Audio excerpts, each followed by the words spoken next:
Perfect. Thanks. I see some thumbs up. Appreciate that. Okay, good morning, everyone. Is our DD case management system that we've procured and now are in the process of implementing. I wanted to just kind of make sure and round out.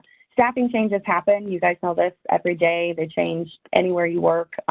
This has also happened with the project team over the duration of the project. So I just want to make sure folks are really critically aware of who is the project team and kind of the project owner. So of course, Val and Cindy are our kind of project owners from that top level. And then project leadership, of course, Jess, Wendy, and Angie are project sponsors. Molly, who is also that project sponsor on the EHR, is also a critical team member for the ConneXion project. And then I serve as the project director. Jan Heckemeyer serves as the project manager. We have Gary Schonsmeyer, who you all are, I'm sure, very, very familiar with. He has transitioned into, he is our integration and migration lead. And then Rick Shuey, who is on the call with us today, and I'm sure many of you are familiar with as well.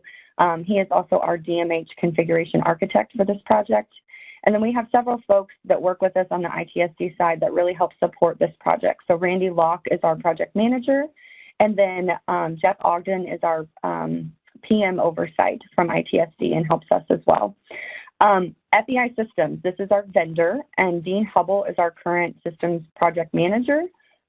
Tolu is our deputy project manager, and then Susan Shirley is our account manager. So these are kind of the core of the team, and then there are well over 50 subject matter experts that are involved within this. That's not even just logistically housed in DMH, but that crosses Mobile Health Net, it crosses DMH admin, many different areas. So we have lots of folks involved in this project.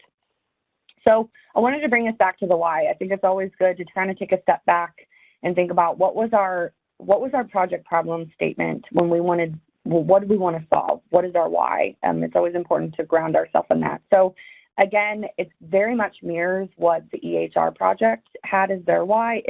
We had no automated way to basically do case management and really serve the individual through their whole consumer life cycle. So really what we wanted to eliminate was those manual labor-intensive processes and be able to really manage not only just our waiver programs, but our additional programs really well and have consistent care.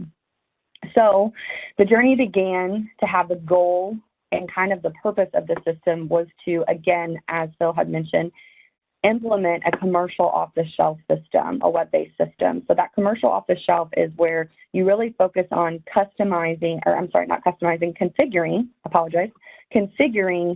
the system to kind of meet your needs. So you're not going in and doing like a build from scratch. You're going in, they kind of have a platform and you kind of configure into that platform. I would think of it as the 80-20 rule.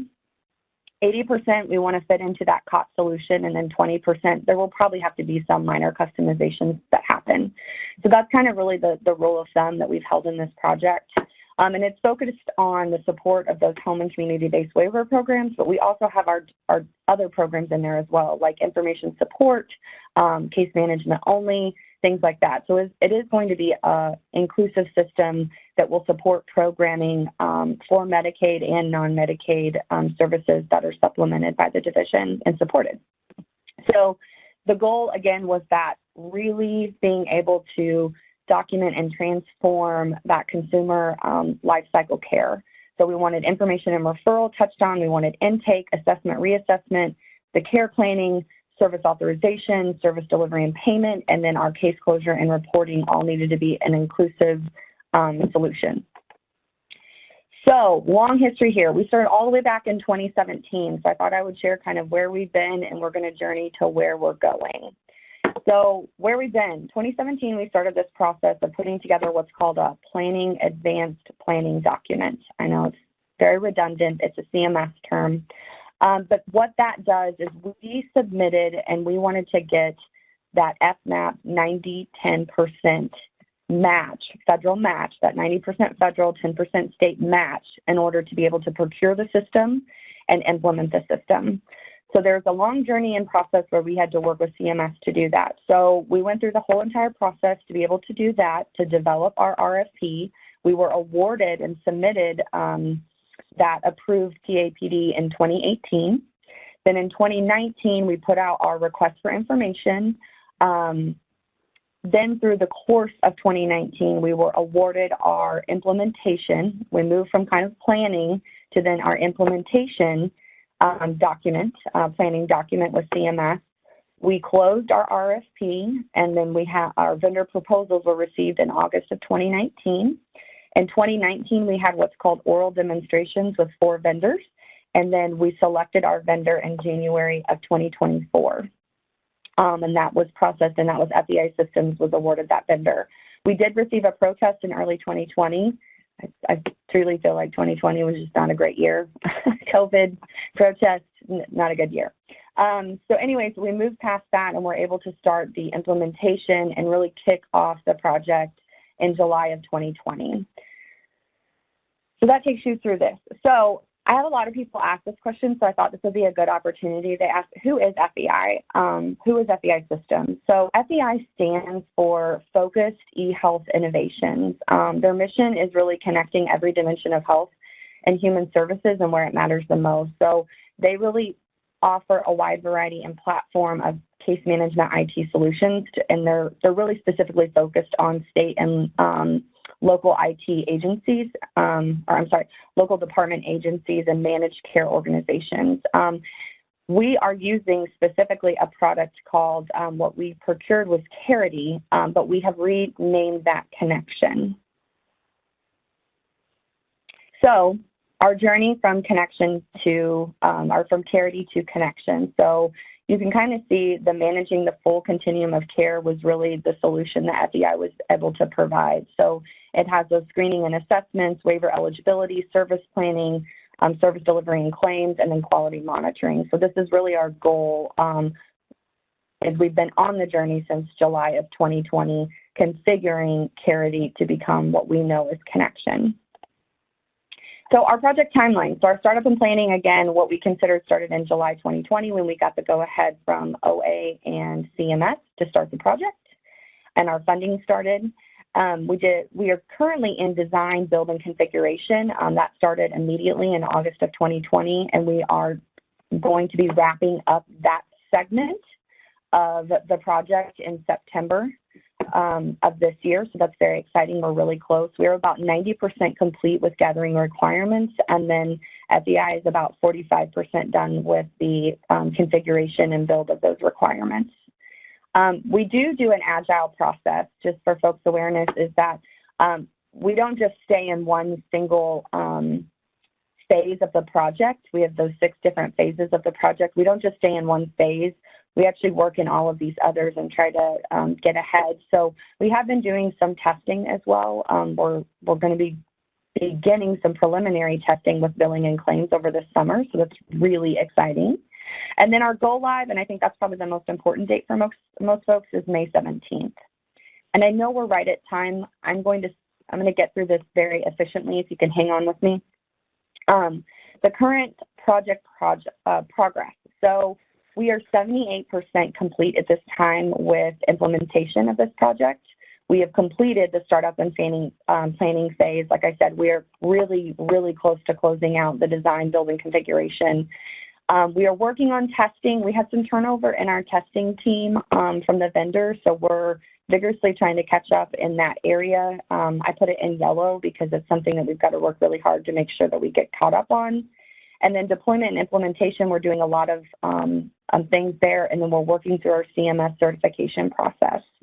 So accomplishments to date is that we have successfully gathered requirements on 36 formally approved functional requirement documents. That's basically anything from ISP, intake, findings. We have a findings tracker, our requirements for replacing IQMFD. Those are just a few examples. We've successfully executed 25 change requests with FEI to enhance the system. We have successfully gathered requirements on 11 interfaces, and we've successfully mapped requirements on 13 of 14 of our migrations in the project, and are working on pulling those over and starting to test those migrations this summer. I wanted to give you, and I know this is a little fuzzy because I had to blow it up, but I wanted to give you just kind of a view of what's coming. So today you have a paper. You have paper. Tomorrow you're going to have, this is what your person profile is. So when you log on into ConneXion, you'll see there's our ConneXion logo. This is kind of the browser at the top. This is your navigation pane over here, and this is an actual list of somebody's person.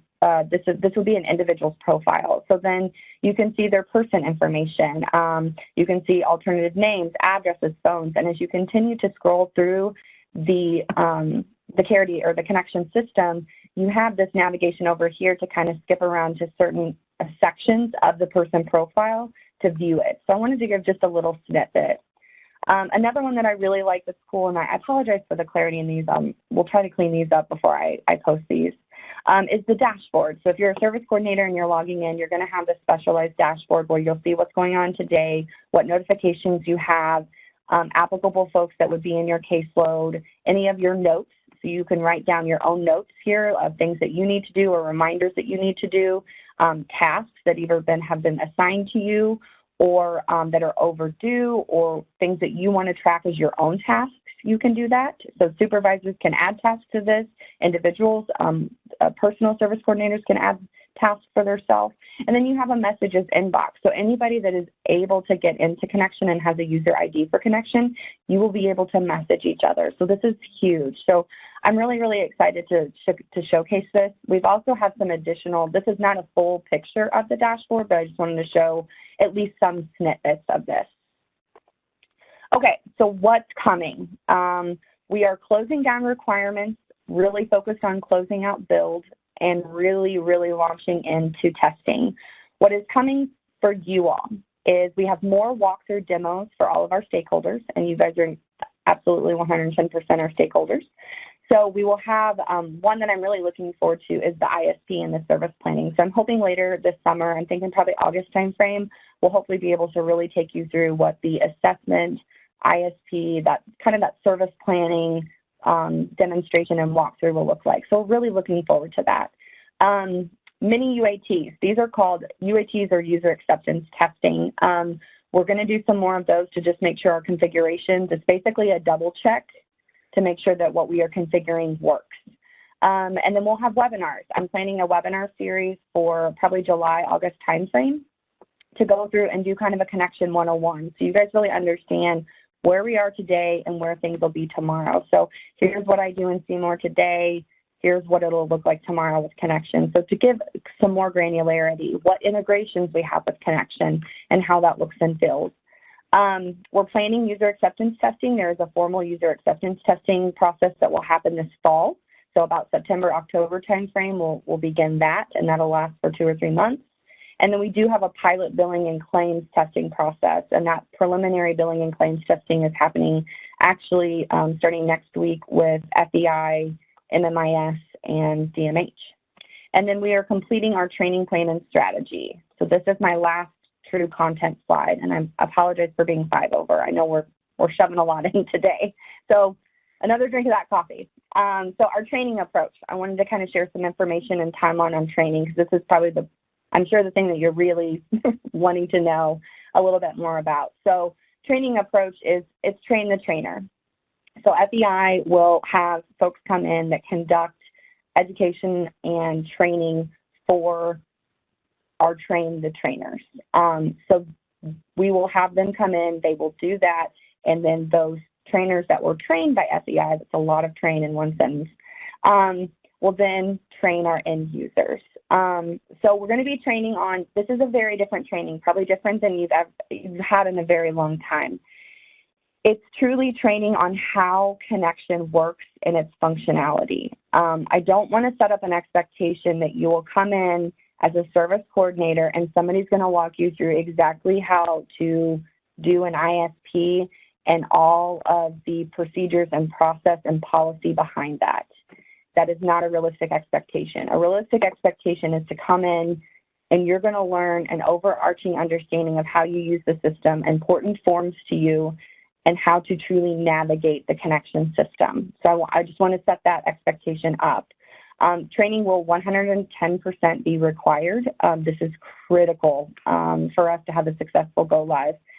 So more to come. The time frame for training, we do the train the trainer. It's from January 2023 to February of 2023. And then starting in February of 2023 to about the middle of May, right before we go live, will be our true end user training timeframe. So we are in the current process. We've completed the train the trainer training plan. Lord Jesus, I know that's a lot. But we are working on the end user plan currently right now, and then starting our training material development, and kind of outlining what our training buckets will look like, what those will feel like. So user roles and access, we'll have some more information coming on that, but it does look different and it does function differently than Seymour and some of our other applications that you have user access to today. The good news is that ConneXion has an awesome roles and securities platform. So the way it handles roles and securities gives us a lot of flexibility. So it doesn't require us to have so many user roles, which is a wonderful thing. So we're getting a good thing there. There will be training collaboration between DMH, FEI, and then a company called Educology that really focuses on more implementation, electronic implementation training. So that is a lot in a nutshell. I'm going to stop there. This is the webpage, so I wanted to encourage folks to go out to the webpage, and then also to make sure if you haven't reviewed or listened to or had some time, if you have some spare time, I know there's not a lot of that for most folks, but we do have the ConneXion walkthrough demonstrations. So if you haven't seen those, I'd really encourage you to do that. It gives you a really good overview and outlook of what ConneXion and what's coming and what we've configured. So with that, I'm going to pause. Let's see. So I want to take questions out of here. Just make sure I'm answering these. Let's see. Let's look at questions. So again, I'm sorry. I so apologize. We're 9 minutes over. We were maybe a little bit unrealistic on what we could cover today. Do you think you have a realistic time frame for ConneXion to be fully operable and accessible? I'm assuming no. So fully operable. So I'm going to take you back. When I mean go live means we're in, we're using, we're running. So May 17th of 2023 is when the system will be on and everybody will be in the system using it. That is truly our day that we turn it on.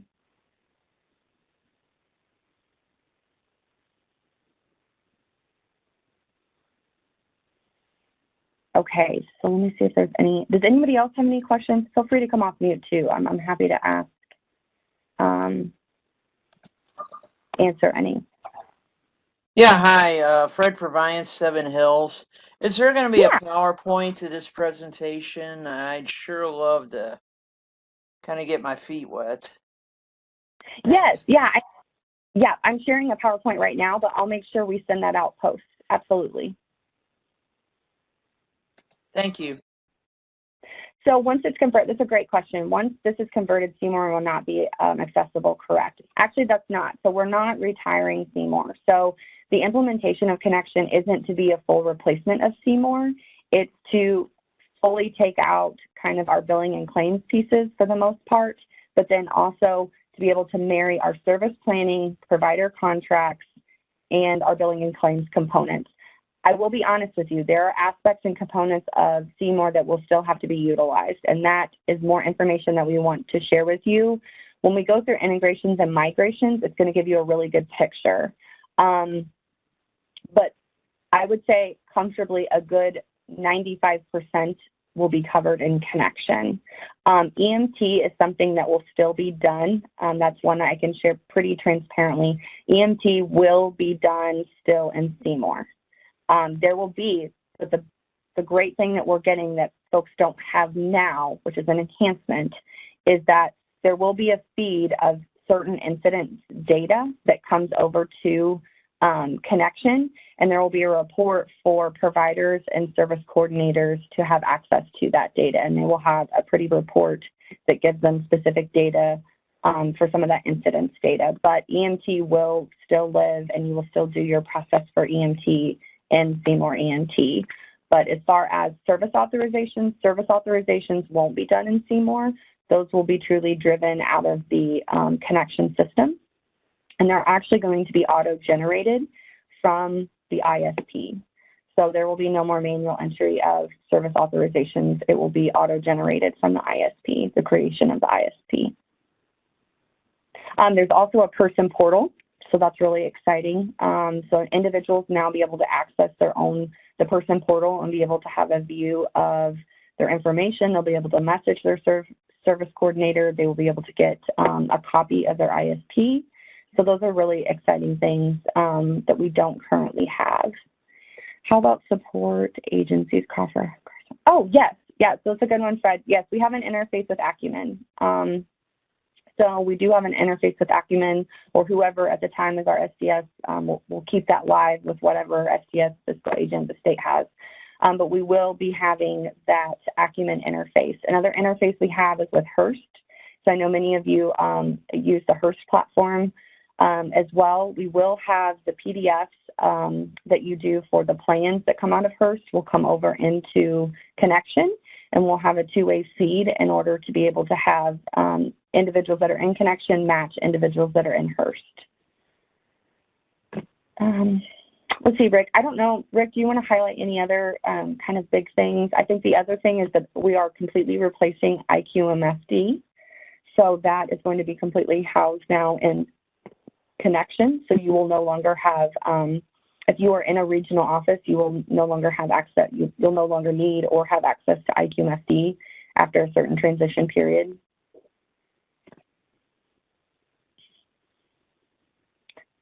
Other than that, I know consumer referrals and mortality review also will be replaced with ConneXion. Yep. Well, thank you guys for your time this morning. I hope it was helpful. I hope that gave you a kind of better IT picture. Have a wonderful and safe long weekend, and looking forward to presenting more detailed information to you on ConneXion soon. All right, thanks, guys.